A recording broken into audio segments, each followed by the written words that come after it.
Hi everyone, I'm Liz, the pro stater. Alyssa is the pro prover. Rachel is the pro attacker. Emily is the con stater. Rebecca is the con prover. And Caitlin is the con attacker. We will be debating whether or not positive behavioral interventions and support, or PBIS, is an extension of applied behavior analysis, or ABA. The pro side will debate that PBIS can be considered ABA, and the con side will debate that PBIS is not the same as ABA. We'll be conducting a formal debate. I'll start us off by introducing the pro side. The terms ABA and PBIS are often used interchangeably. There are similarities that demonstrate the likeness of the interventions. Both have intense training, follow a code of ethics, are data-driven, and use positive reinforcement and antecedent strategies. ABA is the study of the science of behavior that manipulates changes in the environment to increase or decrease certain behaviors.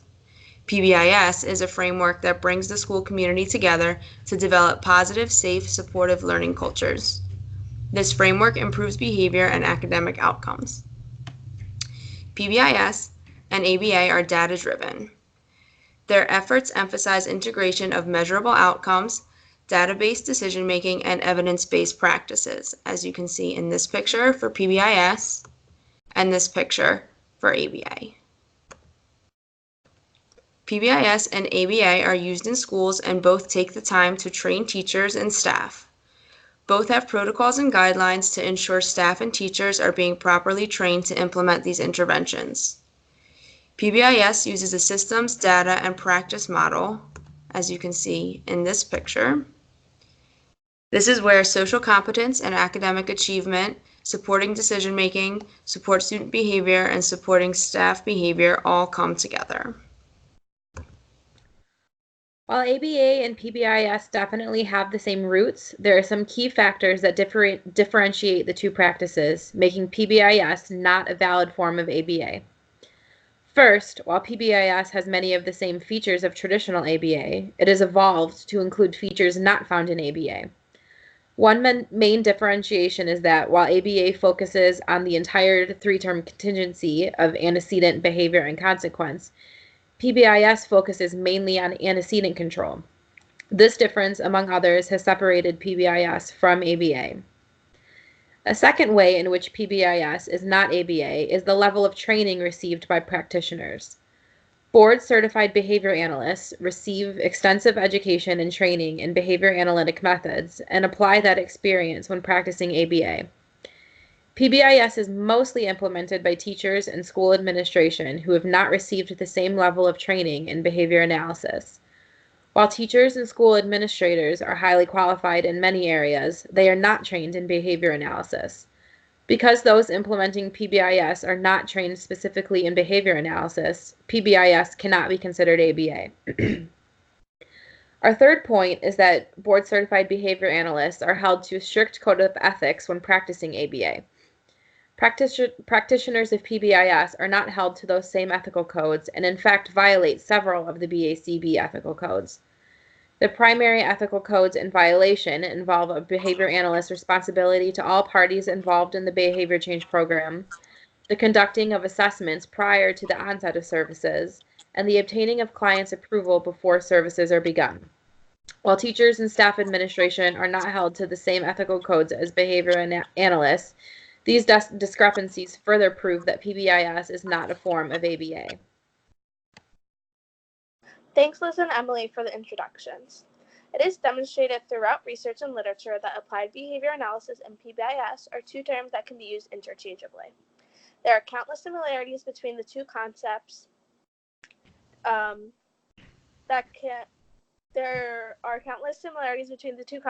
demonstrate the likeness of the interventions.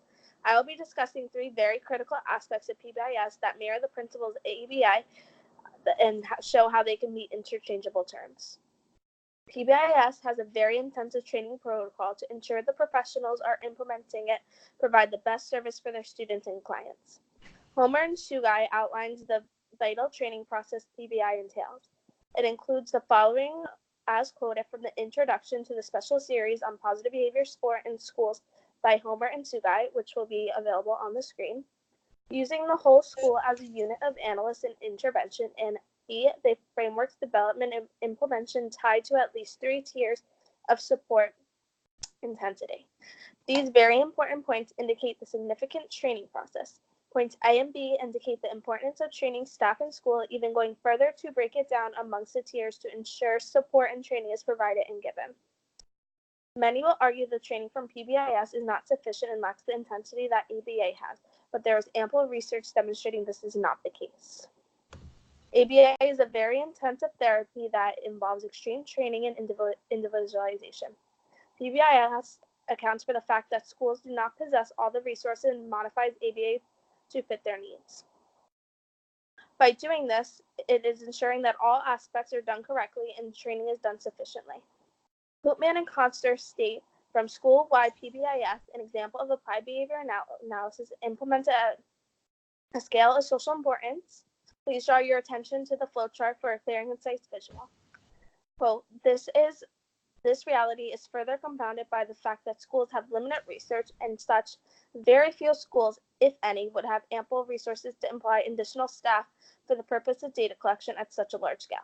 Therefore, the PBIS framework is designed to implement it, emphasize on prevention, tier 1, within the context of existing resources within the given school. PBIS does the best with their resources, just like ABA, providing as much training as possible, which is why understanding the tier system is imperative to understand. The PBIS training website provides information on their training process. One-to-one coaching and training is a key component of the PBIS methodology. The resources in the section are designed to help maximize your training efforts. This is a direct quote found from the website. This provides further evidence of an effective and thorough training process and ideals. Another concern at hand is that PBIS does not have an ethical code. As professionals in the ABA field, we abide by a very strict and enforced code of ethics to ensure our clients are being provided with the utmost respect and the best treatments and interventions possible. There is a misconception that PBIS does not have an ethical code. This is false, as those practicing this are often teacher and paraprofessionals. These staff members have codes they must follow as well to ensure their students are receiving the best intervention possible. When comparing the teachers' codes of ethics for teachers in the state of Indiana and the Professional and Ethical Compliance Code Behavior Analysis, there are many similarities in the expectations for both teachers and PCBAs. These specific codes and ethics will be further discussed and analyzed later on in this discussion, but a few key aspects include not involving oneself in multiple relationships, respect students and or clients' privacy, and will promote learning for each student.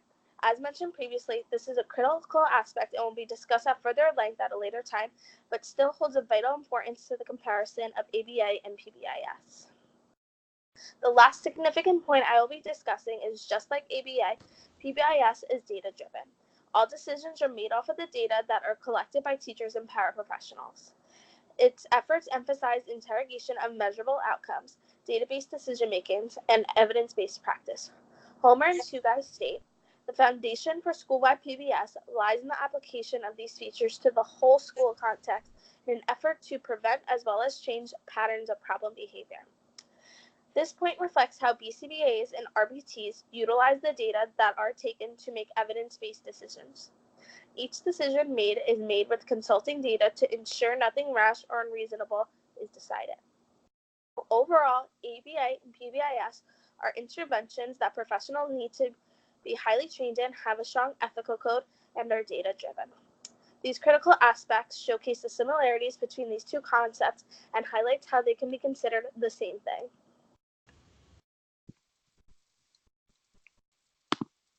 Thank you, Alyssa. PBIS has many similarities to ABA. They both use least to most intervention styles, becoming progressively more intensive as needed. With PBIS, intervention starts at school-wide level Tier 1, then moves to a smaller group level Tier 2, and finally to individualized level Tier 3. This least to most intervention style is an important aspect of ABA. Other similarities include continual observation of programs, ongoing evaluations, and team-based approach. However, PBIS is highly focused on antecedent control, while ABA focuses on each aspect of the three-term contingency. antecedent, behavior, consequence. ABA places equal emphasis on the antecedent, behavior, and consequence, using consequence-based interventions equally with antecedent-based interventions. PBS interventions mostly occur at the antecedent level, figuring out how to prevent a behavior from happening rather than providing some reinforcement or punishment as a consequence. This imbalance concerning the three-term contingency shows a distinction between PBS and ABA. As you have stated, PBS does provide teacher training and support for implementation. The question is this training adequate to be able to assess the function of behavior that is taking place in the classroom and school?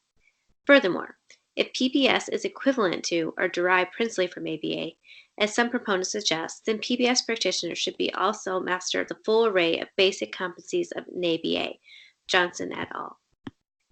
As stated above, PBS focuses on manipulating antecedent variables. I would argue that PBS practitioners need to be especially competent in designing and implementing such interventions effectively. In fact, according to Johnson et al., research suggests that there are substantial challenges to implementing and sustaining complex antecedent-based interventions in educational and developmental disability service settings in the absence of adequate competence in behavioral assessment and behavior change technologies. At Ball State University, the teacher training sequence only requires 3 credits on management, organization, and instruction, and 3 credits for educational psychology for elementary education. The ABA bachelor's program, on the other hand, at Ball State requires 36 credits on ABA and behavior. Although, as you stated, teachers are supplied with training to implement PBS, this training, according to the Midwest PBIS Network, can be completed in just a 2-day workshop. This training may be sufficient for setting up goals, creating antecedent programs such as in Tier 1, but I would argue that the training would not be adequate to deal with Tier 2 and Tier 3 issues. As Horner and Segway stated, there is a tendency for implementation efforts to both start and end with initial demonstrations. This is ineffective. Quality is important to success. Barriers to implementation quality, including sufficient facilitator training or lack of administrative support, have been found to reduce programs' effect size to half or third of what it otherwise would be. Failure to invest in the implementation elements need to be moved from demonstration to full implementation too often result in major fiscal and organizational loss. All of this goes against our Ethics Code 2.15a, interrupting or discontinuing service, which states that behavior analysts act in the best interest of the client and supervisee to avoid interruption or disruption of service. PBS, on the other hand, requires staff to provide service to the school. Finally, PBS does not adhere to the professional ethics compliance codes for behavior analysts. Code 2.02 states behavior analysts have responsibility to all parties affected by behavior analytical service. When multiple parties are involved and could be defined as a client, a hierarchy of parties must be established and communicated from the outset of the defined relationship. Behavior analysts identify and communicate who the primary ultimate beneficiary of the service is in any given situation and advocate for his or her best interests. It is impossible for a behavior analyst to effectively service all parties involved in PBS on top of their caseload. Some behavior analysts have multiple school sites, including hundreds of students. Code 3.1a states, behavior analysts conduct current assessments prior to making recommendations or developing behavior change programs. The type of assessment used to determine by the client's needs and consents, environmental parameters, and other contextual variables. When behavior analysts are developing a behavior reduction program, they must first conduct a functional assessment. Functional assessments are crucial for obtaining baseline data and determining what behaviors need improving. PBS is implemented without behavior analysts conducting any formal assessment in Tier 1 and Tier 2 levels. Code 4.04, Approving Behavior Change Program, states behavior analysts must obtain the client's written approval of the behavior change program before implementation or making significant modification. Example, in changing goals, use of new procedures. Client's written approval of PBS is not obtained before implementation. This would also affect the Code 9.03, which states behavior analysts inform participants or their guardian or surrogate in understandable language about the nature of the research, that they are free to participate, to decline to participate, or to withdraw from research at any time without penalty. about significant factors that may influence their willingness to participate and answer any questions of participants they have about the research. Due to the fact that clients' guardians' approval is not obtained for PBS and Code 9.0 debriefing, analysts inform the patient of debriefing will occur at the conclusion of participants' involvement in the research. PBS does not include debriefing at the end of the school year for clients or clients' guardians. Thank you for your comments, Rebecca. You mentioned that PBIS is antecedent-focused, but there are many more similarities that you did not address. Both ABA and PBIS are evidence-based. According to Sugai and Warner, in PBIS practices are evaluated by 4 questions. Is the practice effective? Is the practice efficient? Is the practice relevant? And is the practice durable? The PBIS effort emphasizes an integration of measurable outcomes, data-based decision-making, evidence-based practices, and an overt support system for implementers. Although PBIS is heavily rooted in prevention of the problem behavior, as you mentioned, antecedent interventions, Homer discusses an alternative approach is to arrange learning environments where students are taught directly, given frequent opportunities to practice, and receive regular and contingent acknowledgments for pro-social skills. Greenberg also indicates that school-based prevention and youth development interventions are most beneficial when they simultaneously enhance students' personal and social successes, as well as improve the quality of the environments in which the students are educated. The foundation for school-wide PBIS lies in the application of these features to the whole school context in an effort to prevent as well as change patterns of behavior. Rebecca, you had also brought up the lack of training that school personnel receive when preparing to implement PBIS. To further address the statements that you made, it is really important to mention that PBIS does the best with resources, just like ABA does. PBIS provides as much training as possible, which is why to understand their tier system, it is imperative to understand PBIS. As discussed by McKivitt and Braxma in the article, before a school begins to develop its PBIS plan, a school leadership team is formed. The team is composed of representative stakeholders from the school community, including general education teachers and special education teachers, instructional assistants, pupils, personnel staff, administrative staff, parents, and other relevant staff. Given that PBIS is a system change initiative, the team must have readiness for changes as indicated by completing a readiness checklist. This checklist involves having administrative and staff commitment to a proactive, evidence-based, multi-tiered model, which involves a 3 to 5 year rollout. It also involves 80% buy-in from the staff and a commitment of 1-to-1 coaching and training. That's a key component of the PBIS methodology. All of those pieces that I just mentioned are used when designing and training staff that are going to be implementing PBIS in a school. It is clear that there are guidelines and protocols in place to ensure that implementing PBIS in a school is clear and efficient. Nobody is thrown in without the support and training. It's also important to note that administrators are required to have a support / to have a vital part of implementing PBIS. It is an intensive, thought-out system that requires lots of training. Finally, Rebecca, you also addressed that PBIS does not adhere to the Professional and Ethical Compliance Code for Behavior Analysts. To further discuss some of the statements, I would like to draw your attention to the Indiana Teachers Code of Ethics. All teachers follow a code of ethics when working with students. The Indiana Teachers Code of Ethics, compared to the Professional and Ethical Compliance Code for Behavior Analysts, has many similarities. Some of these similarities you can see on the slide on the screen. One of the statements from the Indiana Teachers Code of Ethics states, "Teachers shall not unreasonably restrain the student from independent action in the pursuit of learning." The Professional and Ethical Compliance Code for Behavior Analysts states under Section 409, titled Least Restrictive Procedures, says that behavior analysts review and appraise the restrictiveness of procedures and always recommend the least restrictive procedures likely to be effective. Slide 10. The Indiana Teachers Code of Ethics states shall not deliberately suppress or distort subject matter relevant to the student's progress.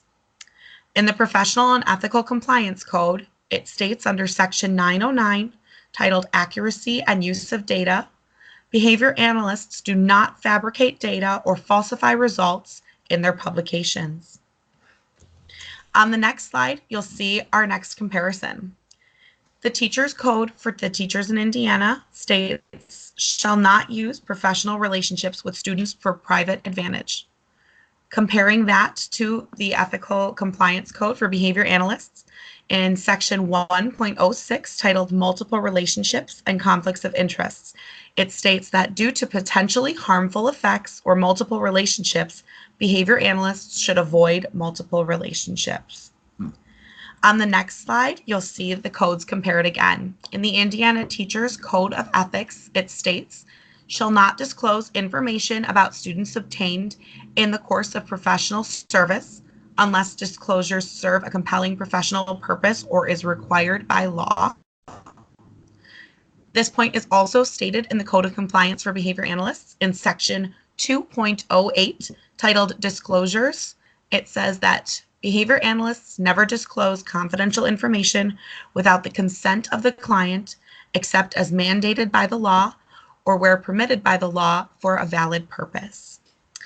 And on the next slide, you'll see compared. The Indiana Teachers Code states, shall not assist any entry into the profession of a person known to be unqualified in respect to character, education, or other relevant attribute. The same point is mentioned in the Code of Compliance under Section 10.07, titled Discouraging Misrepresentation of Non-Certified Individuals. This topic states that behavior analysts will report non-certified and, if applicable, non-registered practitioners to the appropriate state licensing board and to the BACB if the practitioners are misrepresenting BACB certification or registration status. As you can see, the codes of compliance and the teachers' codes of ethics are extremely similar. This is continuing to prove the many similarities of PBIS and ABA. Thank you, Rachel. As you have heard, the pro side stated that PBIS has a very intense training protocol. This is to be left up to interpretation because every school site has different training on PBIS. Even if all training was identical, real-world program implementation often does not closely follow the original program and involves adaptations that have not been empirically validated. School-based programs are particularly unlikely to resemble the original program when delivered in the real world, with lower implementation quality than that seen in family prevention and treatment or community-based programs. Duratois et al. Stated that in one study of 7 school-based sites, none fully adhered to the program model. Another study by Godfredson and Godfredson found overall low implementation quality across a national sample of schools delivering delinquency prevention programs. In summation, Molloy et al. Pointed out that clearly more attention must be paid to real-world implementation on school-based programs. The pro side has also stated that those practicing PBIS are often teachers and paraprofessionals. These staff members have codes that they must follow as well to ensure their students are receiving the utmost respect and best possible intervention. But what if the teacher does not believe that the best possible intervention includes PBIS? There are many teachers who believe that they know what is best for their students, regardless what the principal enforces. If the teachers and paraprofessionals do not buy into PBIS, then who is to say that they will be implementing it? According to Filter, Sitzma, and McIntosh, it is likely that staff experience buy-in is not a dichotomy, but rather as a continuum ranging from low to high. Therefore, it is important to gather more data about what staff buy-in to PBIS is, how it can be changed, and how it impacts initial and sustained implementation to make better informed judgments about its relevance. Another hole in the prose statement about the teachers and paraprofessionals ethical code is that it isn't just the teachers and paraprofessionals who are implementing PBIS, when in fact it is the entire staff that is implementing PBIS, including neonades, secretaries, principals, etc. The ethical codes of teachers does not stretch into the neonade position. Furthermore, the ethical code of teachers and paraprofessionals does not pertain to the behavior modification procedures implemented during PBIS. Pass and Bradshaw talked about how a previous study of PBIS in elementary schools found that implementation fidelity was associated with school-level factors, such as percent of certified teachers in the school. However, the available district-level predictors were not associated with implementation. Also relevant was the number of years since training, such that schools implement the model longer achieved higher levels of fidelity. PBIS may be data-driven, but the question is, who is collecting the data? Data collection is a skill that needs to be honed by intense training and understanding of procedural fidelity. If the data collector is not being taken by someone who is trained, the data itself is not valid. All individuals in ABA have an understanding of procedural fidelity, internal validity, and inter-observer agreement. All of those factors are necessary to be considered ABA, and PBIS does not include these. Pass and Bradshaw also pointed out that few rigorous studies of the effectiveness of prevention programs measure or report data on the level of implementation, and therefore, even less is known about implementation of school-based programs when taken to scale. Thank you, Caitlin. But to reiterate, you argued that ABA follows a 3-term contingency, but PBIS also focuses heavily on antecedent strategies. Also, both PBIS and ABA follow a code of ethics. You said that only ABA closely monitors data and makes changes as necessary, but PBIS also uses data-based decision-making and problem-solving. It was also said that staff implementing PBIS do not get intense training as the staff implementing ABA. This is true. However, the staff implementing PBIS are not walking into implementation blindly. An in-service is usually given to explain PBIS implementation to staff. Lastly, let's not forget that PBIS and ABA are both data-driven, with an emphasis on evidence-based practice to support its decisions. The pro side proved that PBIS and ABA are both evidence-based, which is true. However, the emphasis primarily on antecedent control in PBIS differs from the 3-term contingency of ABA, which makes them very different. While those administering PBIS in the school system are trained in the different aspects of PBIS, they are not trained specifically on behavior analysis and behavior change protocols. This lack of training shows that when overseeing PBIS protocol, the school staff is not practicing ABA. And finally, when you mentioned some similarities between the ethical codes of behavior analysts and teachers, you failed to prove that PBIS does not violate the specific ethical codes brought up by Rebecca, referring to behavior analysts being responsible for all codes, being responsible for all parties affected by behavior change programs, conducting assessments prior to behavior change programs, and obtaining consent by all participants. With the violation of these codes, PBIS cannot be considered ABA. While PBIS is a respected and effective use of behavior change programs, it simply cannot be considered applied behavior analysis. Thank you for watching our debate. Here's our references.